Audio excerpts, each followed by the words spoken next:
funny thing is I've always loved arts, I've always loved psychology, and I didn't know there was anything like art therapy. I was looking for a way to marry the two of them so that I don't look confused or like all over the place. A fellow artists, talk about art therapy. And I was like, are you serious? There's something like this.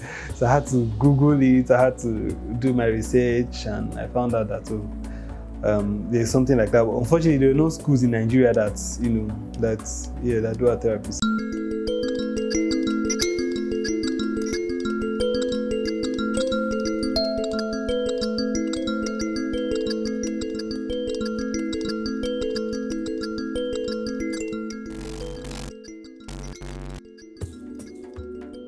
I've always loved art. Art is something I've enjoyed doing since childhood. I grew up in a polygamous family, and I was made to feel like I was worthless, basically. So art was the only thing that made me feel relevant, because people were like, oh, so you can draw.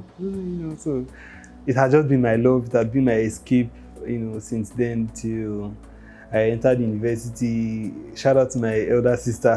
She has always been pushing me to take it seriously.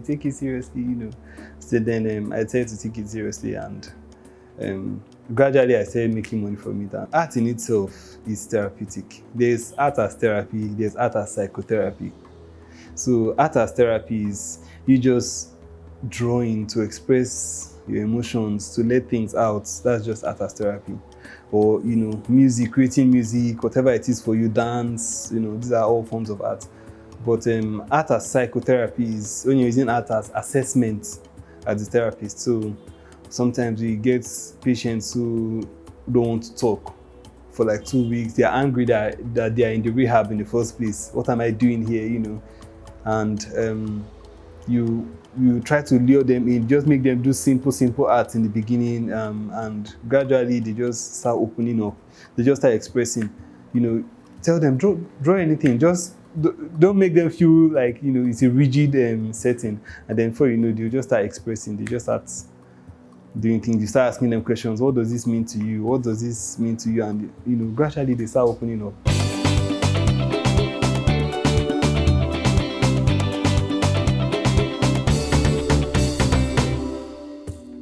Everybody benefits from art therapy. Everybody, even someone who really doesn't, who's really down mentally, let's say you're just having a stressful day. Lagos is no stress in itself. And then you just want to get a little cure from Lagos.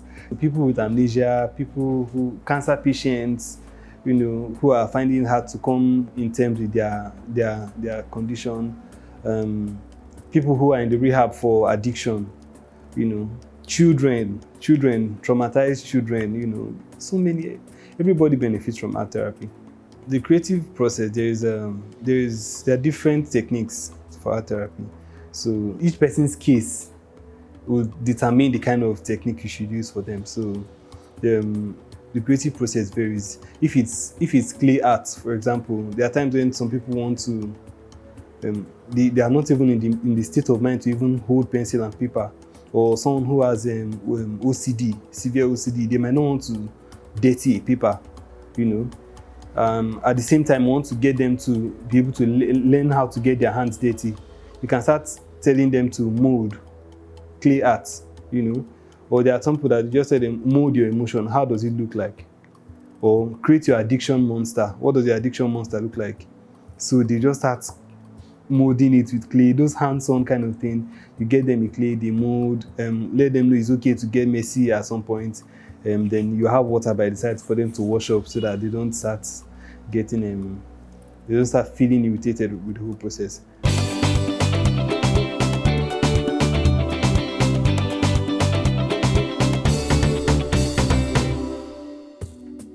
I just ask them questions, or I give them a topic, and then they start creating art based on, from that topic. So it's generally like 1 hour, 30 minutes. Yeah, so that's like 90 minutes. Yeah.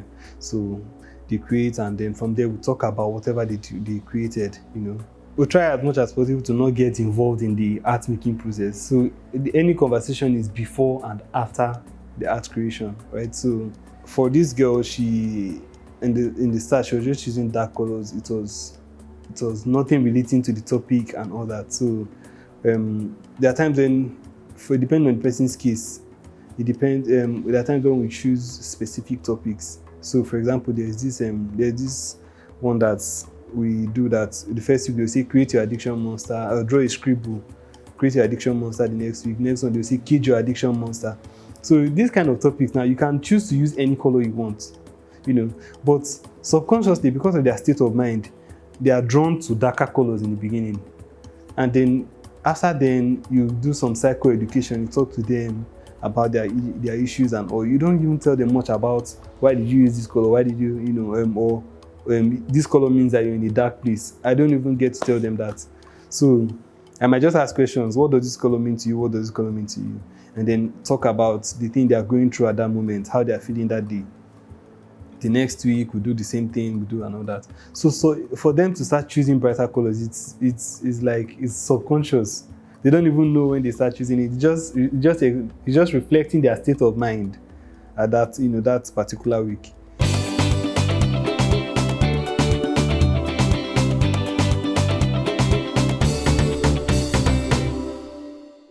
Right now, we're about to have a session. We'll just do a 10 seconds breathing technique, just to bring your mind out from the Lagos traffic and whatever you experience every here. Yeah, so bring it to the here and now. Then I'll give you the task. So you just draw a tap and then you draw a bucket. The bucket is going to have 3 holes. Okay. Yes, so the tap will signify something that brings value to your life or something that adds meaning to your life. Then the 3 holes will be 3 things that drain you. Okay. Yeah, so just feel free, think about it. Then after that, we'll talk about it. Okay. Yeah. Should I go ahead? Yes, you can. So your tap is pregnant too. So this is just a very, very short, or the shortest form of session I could think about. On average is 1 hour 30 minutes. Yeah, 3 hours. She even added the water detail. So this would be the ones that motivates me.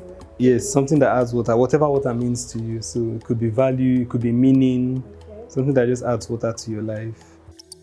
Then the 3 holes, 3 things that drain you or drain water from your life.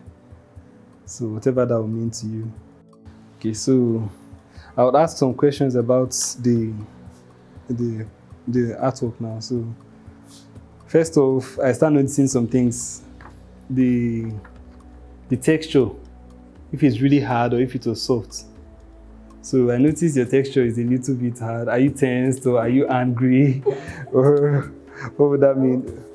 Or do you just write hard? No, I guess probably because of what I'm writing. Yeah. So, yes, the impact is showing on it. Okay. Hence why it's hard, but I don't usually write hard.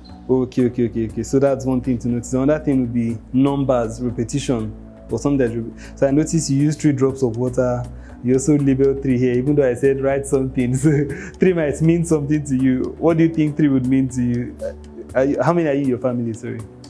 Okay, so we are 6. 6. Okay. But I regard 3 as my lucky number. Oh wow, 3 means so. 3 means something to you. Okay, so yeah, your lines are fine and everything. Okay, so first of all, what are the things that you mentioned that adds value to your life? Okay, so self-positivity. I like people who are being positive, like having a positive mindset. Just being positive basically, because I believe when you're positive, you attract greatness. Like when you're positive, your energy will be positive and the universe will work with positivity. Yeah. Yes, that's what has me. Also growth. I also realize that we learn every day. Learning never stops. So growth actually motivates me. Like it's something that keeps me going. I'm always ready to learn, ready to try new things. And then being around friends, I think it's just a great thing because an idle man is definitely the devil's workshop. Yeah. So being around friends that motivates you, that bring out the best in you and just help you basically. So it's what has me. That's really beautiful. Okay, so 3 things that drain you, what could they be? Definitely number 1 would be negativity. I don't like people that have negative energy. Like you try to do things and they're always against it, Sometimes it's better to listen to people and let them try to talk about Weigh what options, you get yeah. options, and then you can pick from it. So when everyone is just having negative vibe, trust me, nobody would want to be around people like that. So yes, negativity is something that brings it down. Also comparison. I don't think anyone would like to be compared to people. Yes, it's good to use people as point of instance or something like to motivate them, but not when everything about them is this person. I mean, even growing up to as kids, we never liked when in school We're being parents are compared. Like, why didn't you get first position? Your friends that had your Your classmate that peers, had yeah. friends, does it have two heads and stuff like that? So it definitely weighs on people, and yeah, so it's a negative value too. And definitely people will constantly bring people down. Like you don't have any reason to motivate someone or something. Like you just have toxic vibes, just similar to negativity basically. So yes. Basically, this is just it. And if we keep talking and asking questions based on this little exercise now, you'll find out that she'll start finding out a little more about herself. She'll start even getting to uncover things that she had not really thought about before, and yeah, to help you definitely. So this is a very vague but very helpful exercise.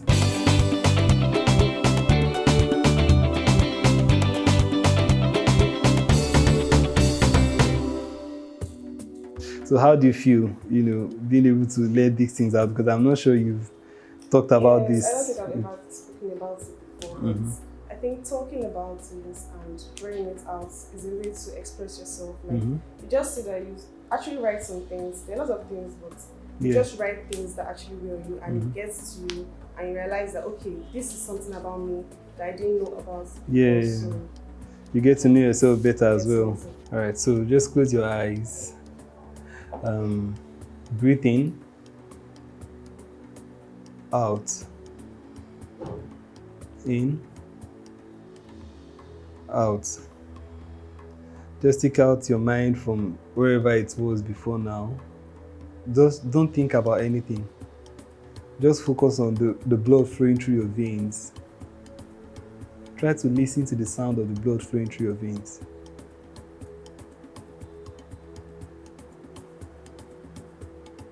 Now try to notice the air as it's passing through your nose. These are things that we take for granted, but they are blessings.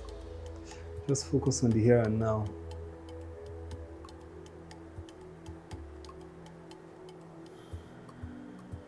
Feel your lungs expanding.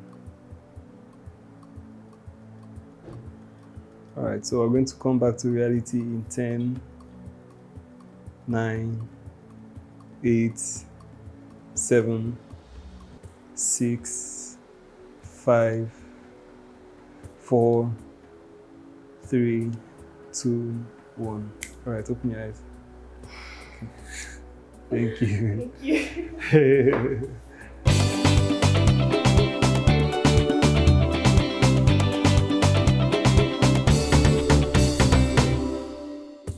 Okay, so for frequency and the duration of therapy, it depends on the individual's case. So it depends on a couple of things as well. Finance is a big issue when it comes to mental health in Nigeria. So some people will tell you they can't afford.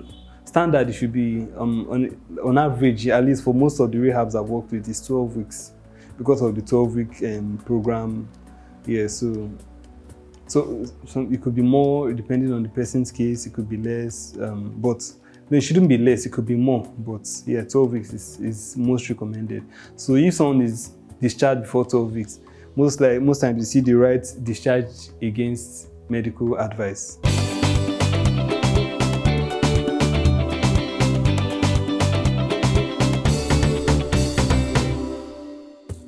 For the frequency, it could be twice a week, it could be once a week. It depends on the person's case, and like I said, finance is an issue. So some families will tell you, yes, so you've advised them to keep their word for 12 weeks or their child for 12 weeks, but they can't afford 12 weeks. So they'll pay for the one they can, and then you have to tweak your sessions to be as effective as possible within the amount of time they give to you. Okay, so this is an artwork. I was trying to depict the stress, the beauty behind Lagos madness. generally African. Let me not just say Lagos, because the market scene in Africa is usually rowdy, seen as a very messy and rough place. But when you look at the way the colors play, you see the beauty there, you know. Everybody going about their business, doing their own thing. Africans are hustlers, so that's what I was trying to depict here. You see different walks of life: the keke driver, someone hawking, people that are rich enough to rent a shop, you know, different things. You see even private residences in the market. It's messy, but it's a very beautiful thing to behold from afar.